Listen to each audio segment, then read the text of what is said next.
A gente começa essa semana falando de uma recomendação polêmica do Ministério Público que quer que os funcionários da Câmara Municipal de Manaus tenham um registro eletrônico de presença, ou seja, batam o ponto, né? Porque o que acontece hoje na Câmara, para os funcionários que são contratados, eles precisam apresentar uma folha de ponto, que é assinada, mas ela pode ser assinada no fim do mês, no fim do trimestre, aí envia aquela folha ali com a assinatura e tudo certinho, sempre é o mesmo horário de chegada, tudo. Almoça todo dia no mesmo horário? Todo dia no mesmo horário, chega todo dia no mesmo horário. E aí a sugestão do Ministério Público é que seja colocado ponto eletrônico. Por qual motivo, Dante? Existe, Adriane, no âmbito do Ministério Público, uma investigação sobre a suspeita, né, de funcionários fantasmas ali na Câmara Municipal, né? É uma suspeita que já se arrasta aí há um tempo, né, mas tem um inquérito que está formalizado lá, uma investigação formalizada lá no Ministério Público a respeito dessa situação. E justamente por conta disso, no âmbito dessa investigação, o Ministério Público recomendou, na verdade, né, que a Câmara Municipal leve 90 dias, né, a partir dessa recomendação que foi feita na quinta-feira, que ele leve 90 dias para instalar esse sistema de ponto eletrônico lá no âmbito da Câmara Municipal. A gente sabe que vai ter muita reclamação ali, porque tem muitos funcionários ali que realmente não vão, mas alegam que estão fazendo trabalho em campo, né? É uma característica ali do trabalho de quem auxilia um vereador, porém muitos deles sequer pisam na Câmara, isso é fato, a gente sabe, quem acompanha um pouquinho, né, de perto essa história política aqui em Manaus sabe que isso acontece há muito tempo. Então, por conta dessa situação, dessa suspeita, né, que há no Ministério Público, essa investigação, eles recomendaram a adoção desse ponto eletrônico. É obrigada a Câmara a adotar esse ponto eletrônico? Não. Se ela entender que não há essa necessidade, ela não adota. Porém, na medida que essa investigação for avançando e se o Ministério Público descobrir, né, que de fato há uma quantidade X ali, há 10, 50, 100, 200 funcionários que não estão indo lá bater ponto, que não estão indo lá para a Câmara Municipal, como os funcionários normais, entre aspas, vão, aí a própria Câmara Municipal poderá ser responsabilizada por improbidade administrativa, uma vez que houve a recomendação feita pelo Ministério Público e a casa, né, nesse caso, escolheu não adotar. Então, é aquela coisa, recomenda, mas não obriga, porém, né, como diz um amigo meu conhecido aí, né, cachorro mordido por cobra tem medo de linguiça, né? Então, é melhor que a Câmara faça essa adoção aí, né, para evitar problemas futuros e para separar, né, quem de fato trabalha de maneira adequada, que há muita gente, né, que vai lá, chega no seu horário certinho, né, que sai no seu horário certinho.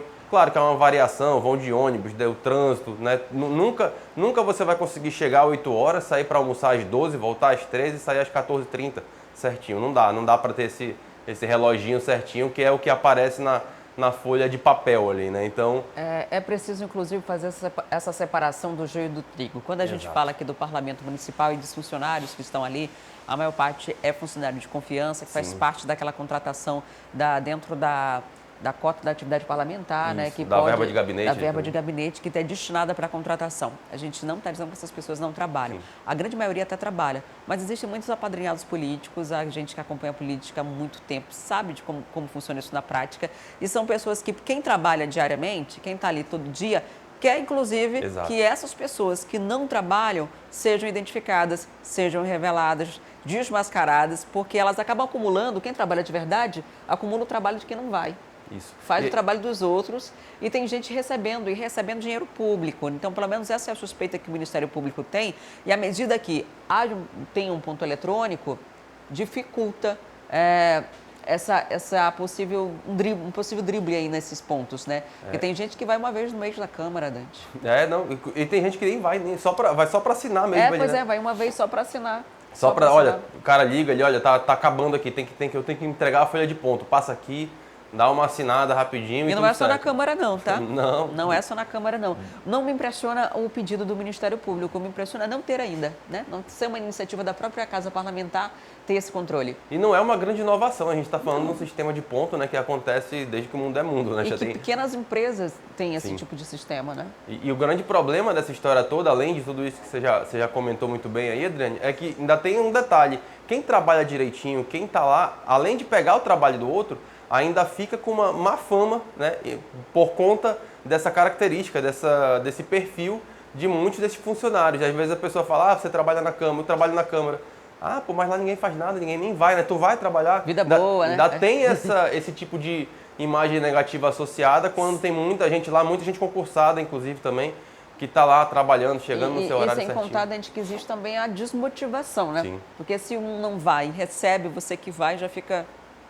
Aí se eu não for, né? Fica mais fácil pensar dessa forma. A gente vai acompanhar de que forma a Câmara deve se posicionar em relação a isso. Seria interessante também o Ministério Público estender essa recomendação à Assembleia Legislativa. Exatamente. Também, né?